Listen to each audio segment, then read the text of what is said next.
Hey everyone, many of you have asked about this kettle and how it works. Well, this is the Kelly Kettle. So I'm out on the trail, nipped up to a butcher's what we started using. So round trip, it's about 13 miles or so. Not too far, but it's really wonderful to be out on the trail, especially with some of that big weather now behind us. And there is a real sense of spring is beginning to arrive. So for us, the adventure season slowly but surely starts to unfold, and at Easter we've got our Easter wild camp lined up using lavu, a belting and a parachute shelter. So with the guys from Bushcraft Outdoors, my wonderful kind of cousin, so really looking forward to that, Liam. But here we are, the Kelly Kettle. So let me explain to you how this works. So down at the bottom here you'll see a small little chamber, so you can gather pine cones, we tend to use twigs, whatever you kind of find gathered around. This time of year there's just lots of sticks around. All of this will just pop into the bottom there. I've got a little bit of dry kindling as well, so gently start the fire, and then what that does,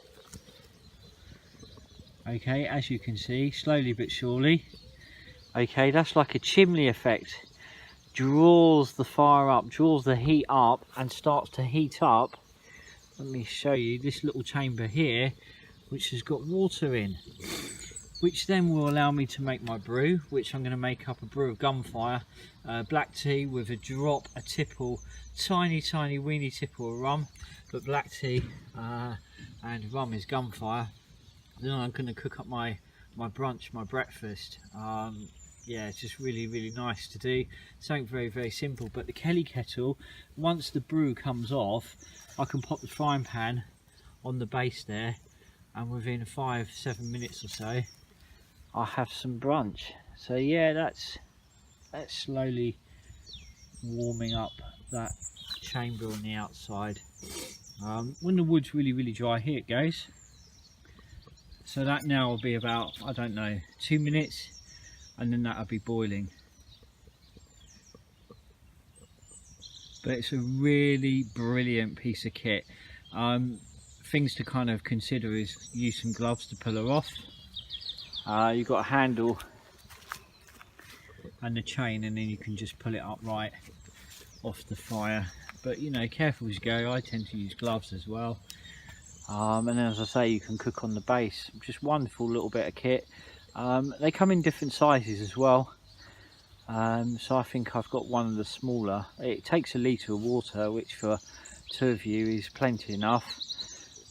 But they do a base camp one, which I'm not sure what the size is, but it's a lot bigger. But yeah, and here we are.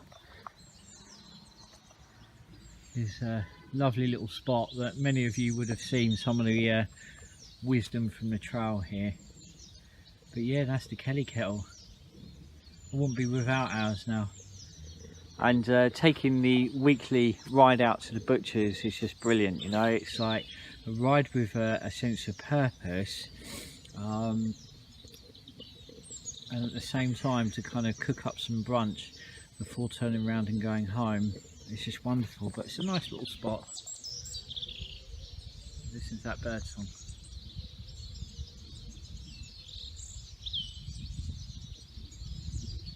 Bird box there. For me, that's always a sign that spring is beginning to kind of creep in. You know, it's not over bright today, but it is really mild.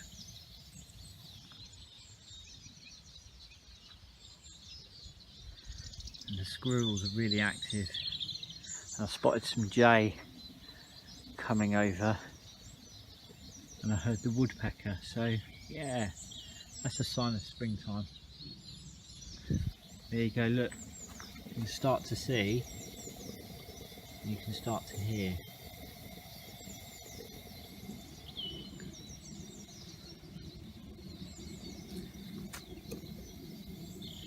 This bubble's just starting to bubble up. You know, sometimes it's the simple things of making something simple into something quite special. There you go, there's steam coming out of that. That means my brew's almost ready. So I'm going to say goodbye to you guys. Have a lovely day, whatever you do. And have a wonderful weekend, and hopefully you spend some time out in the big great outdoors. Cheers guys, speak soon.